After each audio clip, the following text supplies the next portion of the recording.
ભાવનગર શહેર નજીકના વર્તેજ ગામે આવેલા હઝરત રોશન ઝમીર પંચપીર દાદાનો 2 દિવસીય ઉર્ષ શરીફ શાનદાર રીતે ઉજવવામાં આવ્યો હતો। આ ઉર્ષે પ્રસંગ સંદલ શરીફનું શાનદાર જુલ્લસ નીકળ્યું હતું। ત્યારબાદ દરગાહ શરીફમાં વર્તેજની જુમ્મા મસ્જિદના પેશી ઇમામ સૈયદ હબીબમિયા બાપુ કાદરીના મુબારક હસ્તે શંદલ શરીફ ચડાવવામાં આવ્યું હતું। તેમજ દરગાહ શરીફમાં તાજપોશી, ચાદર શરીફ, સલાતો સલામ અને નાત શરીફ, મિલાદ શરીફ, ન્યાઝ શરીફ, સામૂહિક દુઆ અને સતત 2 દિવસ ન્યાઝ શરીફ સહિતના ધાર્મિક કાર્યક્રમો યોજાયા હતા।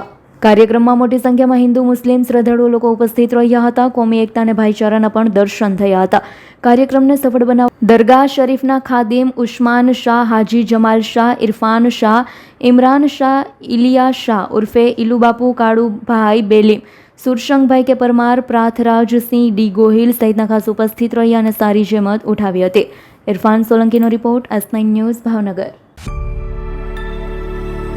અમારી તમામ માહિતીથી અપડેટ રહેવા માટે જોડાયેલા રહો S9 ન્યૂઝ સાથે।